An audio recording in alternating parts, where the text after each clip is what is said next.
안녕하세요. 오늘은 19세기 신학에 대해서 다루고자 합니다. 한마디로 현재 정통 기독교회는 이 19세기의 대표적인 신학인 자유주의 신학이라는 괴물에 완전히 포로되어 있다, 그렇게 말을 할 수 있습니다. 한마디로 자유주의 신학의 본질과 정체는 인본주의를 핵심으로 하는 이념과 사상입니다. 동시에 반기독교적이고요, 반성경적인 현대주의의 사상의 하나다. 그래서 지금도 정통 기독교회를 멸하기 위해서 수단 방법을 가리지 않는 사탄의 사상이라고 한마디로 정의할 수 있습니다. 물론 자유주의 신학은 하루아침에 형성된 것이 아닙니다. 아마 예수님을 광야에서 시험했던 그때로부터 시작한 것일 수도 있다라고 저는 생각을 합니다. 아니면 하나님의 인간 창조에 대해서 사탄이 불만을 품었던 그때로부터 시작하였을 수도 있겠습니다. 그러나 역사 안에서 살펴보면 자유주의 신학의 뿌리는 17세기에 시작하여서 18세기에 전 성기를 누렸던 계몽주의에서 비롯되었다고 말합니다. 그러므로 먼저 이 계몽주의를 살펴보아야 자유주의 신학의 내용을 분명히 파악할 수 있겠습니다. 계몽주의자들은 일단 종교개혁 신학을 비판하고 부정했습니다. 그들의 일성은 종교개혁가들이 부르짖은 하나님의 주권에 대항하는 목소리였습니다. 그들은 우리끼리 사는 세상에 굳이 하나님께서 왜 개입할까? 그렇게 의문을 제기하였습니다. 그들은 우리 인간의 이성만으로 충분히 세상을 다스리고 잘 살 수 있다고 호언장담했습니다. 한마디로 이성의 찬양자들로서 영국의 이신론, 다이즘이라 하죠. 그것을 비롯해서 르네상스의 휴머니즘, 소시안주의 등이 인간 이성의 찬양자들입니다. 철학적인 측면에서 계몽주의는 대부분 이마누엘 칸트의 비판 철학에 근거를 둡니다. 칸트는 초자연적인 종교의 가능성을 의심하고 단지 이성의 한계 내에서 가능한 종교만을 논해야 한다고 주장했습니다. 그의 이런 사상은 훗날 19세기에 실레이 마허나 리처 트렐치 같은 기독교 신학자들에 의해서 기독교 신학으로 변신을 했는데, 우리는 바로 이 신학을 자유주의 신학, 리버럴 테올로지라고 부릅니다. 특히 자유주의 신학은 독일이라는 나라에서 태동하고 발전했습니다. 사실 계몽주의 영향은 당대에 아주 지대했습니다. 전 사회적으로 기독교를 멸시하는 풍조가 가득했고요. 사람들은 더 이상 기독교가 말하는 진리가 절대적일까 하고 의문을 품게 되었습니다. 이런 현상은 독일의 기독교 신학자들에게 큰 도전이 되었죠. 이때 실라이 마허라는 신학자가 이렇게 멸시받는 기독교를 좀 살려봐야 되겠다, 그렇게 결심하고 팔을 걷어붙였던 것이죠. 이분은 유년 시절에 진젠도르프의 헤란트홀트 형제단 소속으로 경건주의 교육을 받고 자란 인물입니다.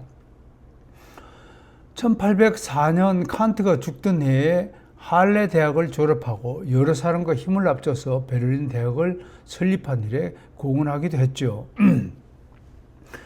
이분은 이 대학의 신학부 교수를 역임했고 동시에 삼위일체 교회에서 목회를 하기도 했습니다. 그는 천성적으로 낭만주의자로서 장작 루소와 레싱의 낭만주의에 매료된 사람이었습니다. 그래서인지 그는 종교의 본질을 직관과 감정의 영역을 두었고 전통적인 신학 방법을 버리고 경건주의와 낭만주의와 계몽주의를 기독교 신학에 이렇게 도입을 한 것입니다. 특히 매료된 낭만주의를 끌어들여서 인간의 이성과 직관, 감성과 기타 체험을 이용하여서 성경과 신학을 자유롭게 해석한 것입니다. 한마디로 그는 멸시받는 기독교를 되살리기 위해서 기독교를 재해석함으로써 그의 신학을 시작한 것이라고 평가를 합니다. 이후 대부분의 유럽 신학자들은 그의 영향을 지대하게 받았습니다.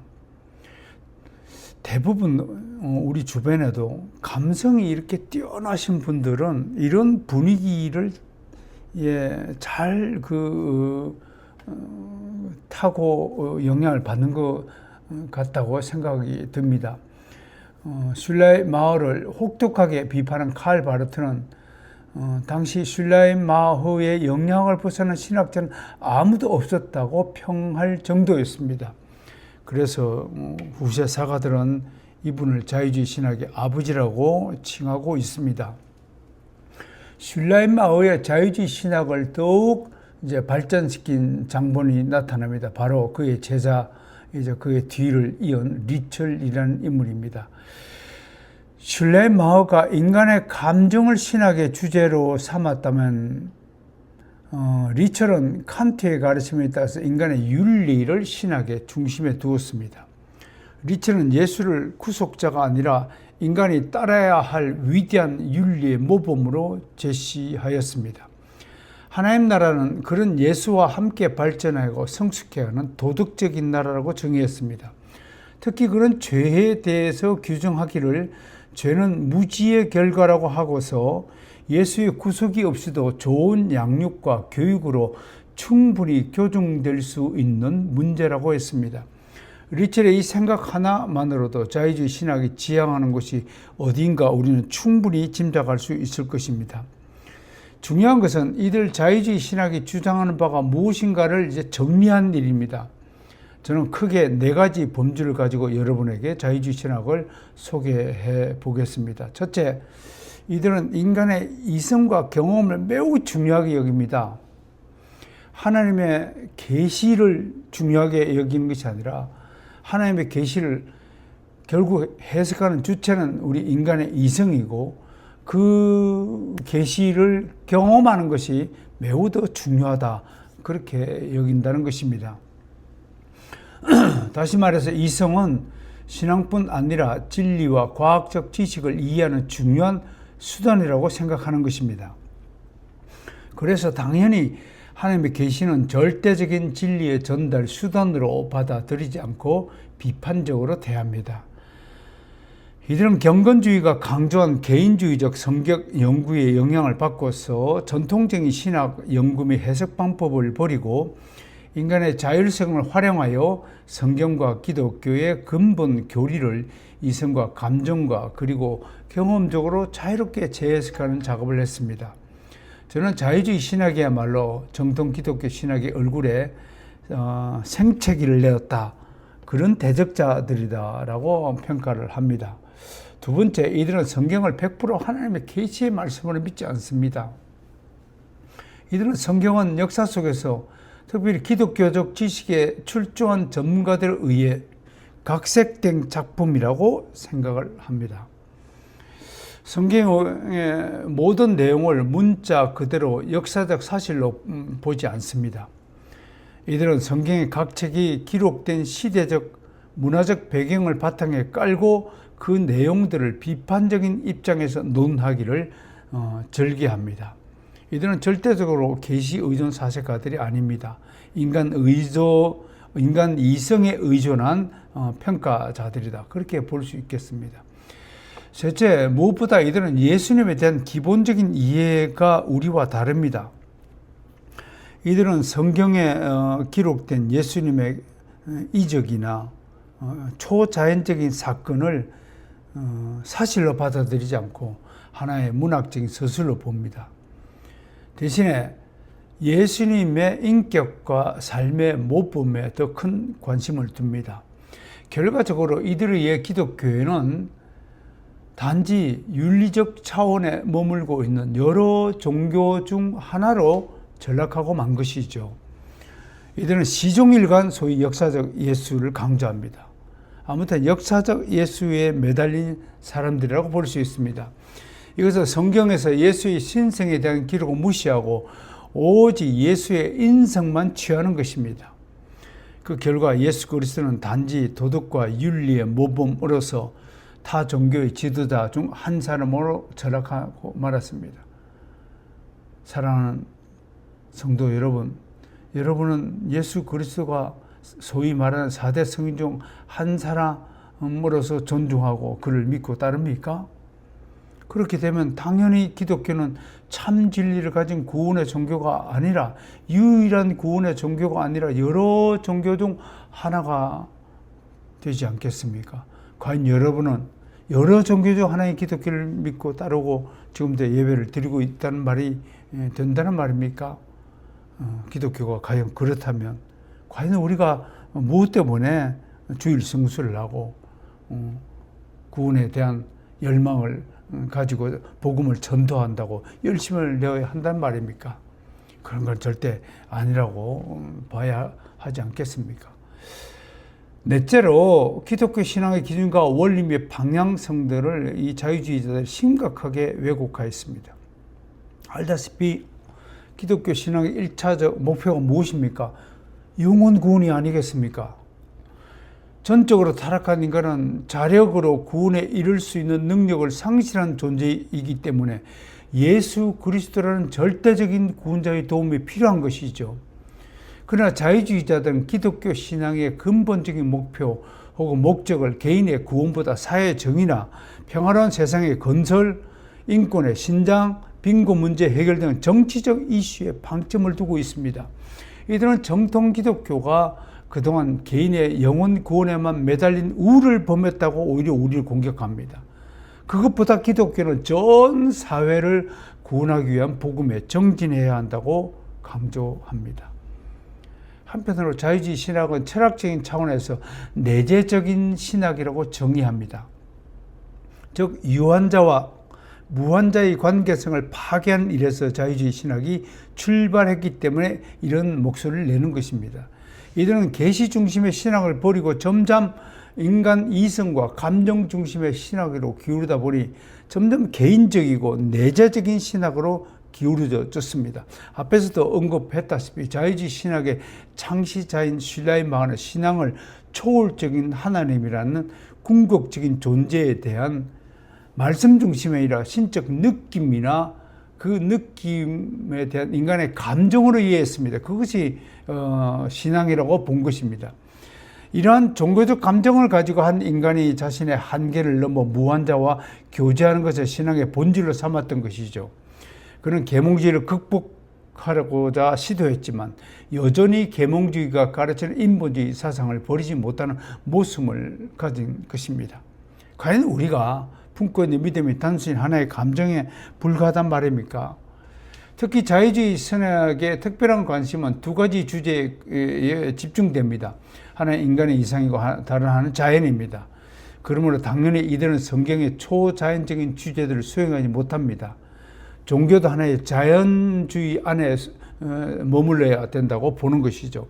그래서 그들의 목표는 도덕적인 하나의 나라의 건설에 있으므로 인간의 이성과 경험 밖에 있는 초자연적인 기적이나 이적들은 그들의 신학의 장애물이 됩니다. 이들을 만나 대화하다 보면 이들이 초자연적인 사건에 관심을 두고 그것을 믿는 우리를 속으로 매우 우습게 여기고 있다는 것을 알 수 있습니다. 그래서 그들은 영혼 구원 등 모든 영적인 주제들과 천국에 대한 개념 등 내세적인 소망들을 폐기하고 오직 인간의 이성의 한계 안에서 종교를 윤리적 실천의 장으로 만들어 버린 것입니다. 이러한 영향으로 미국에서는 라우센 부시 같은 자유주의자가 나타나서 사회복음주의 운동을 주도했습니다. 그 여파로 나타난 신학이 해방신학, 민중신학, 여성신학 등입니다. 20세기에 들자 자유주의 신앙은 매우 중요한 동지를 또 하나 얻었습니다. 그 중경이 바로 종교다원주의라는 괴물입니다. 이 괴물의 일성은 진리, 상대주의라는 것입니다. 즉 기독교만 진리를 독점하는 것이 아니라 모든 종교가 진리를 가지고 있다는 것입니다. 존 힉이라는 종교다원주의자는 성육식인 사건을 상대화하면서 함께 기독교에만 구원이 있는 것이 아니라 모든 종교는 각자의 진리를 가지고 있으므로 각 종교 간의 일치를 이루기 위해서 기독교가 주장하는 오직 예수만이 구원이라는 독선적인 주장을 철회해야 종교 간의 화합이 이루어지고 종교의 일치를 구할 수 있다고 주장했습니다. 이들의 역량으로 결성된 그룹이 바로 WCC라는 것입니다. 이 WCC 지부가 우리나라의 KNCC입니다. 이들이 중심이 되어서 시도하고 있는 새로운 기독교 운동이 최근에 움직이고 있는 에큐메니컬 운동인데 그 본질은 종교다원주의와 혼합주의임은 두말할 필요가 없습니다. 그럼에도 자유주의 신학이 우리에게 주는 긍정적 영향도 함께 살펴보아야 합니다. 그들은 늘 현대인들이 가지고 있는 질문에 답을 주려고 노력합니다. 특히 과학적 사고와 합리적 사고를 기독교 신앙과 연결시키려고 시도합니다. 또 성경을 비판하고 있지만 성경의 역사적 배경을 더 깊이 연구하는 계기를 우리에게 주었습니다. 한편으로 기독교의 또한 대사회적 책임과 윤리의 실천을 강조하면서 기독교인이 세상의 빛과 소금의 사명을 더 깊이 인식해야 한다고 강조한 것은 우리에게 하나의 교훈이 되고 있습니다. 그럼에도 자유주의 신학의 치명적이고 결정적인 죄악은 저는 한마디로 인간의 이성을 지나치게 의존하게 만듦으로써 예수 그리스도의 신성을 무너뜨렸습니다. 기독교의 핵심 교리들을 삭제했습니다. 무엇보다도 성경의 무엇인가 그 권위를 무너뜨리고 성경의 자리에 인간의 이성과 경험을 올려놓았다는 점은 대단한 역사의 과오가 있다고 저는 봅니다. 여러분, 성경은 영원히 사라지지 않을 하나님의 무한 말씀이자 우리 인생의 절대적 기준과 법칙입니다. 모든 그리스도인은 성경이 가라면 가고 멈추려면 멈추는 종교개혁의 정신을 가슴에 지닌 채 하나님의 백성으로서 신분에 걸맞는 삶을 살아야 할 것입니다. 여러분 모두의 분투를 기원합니다. 감사합니다. 다음 시간에 뵙겠습니다.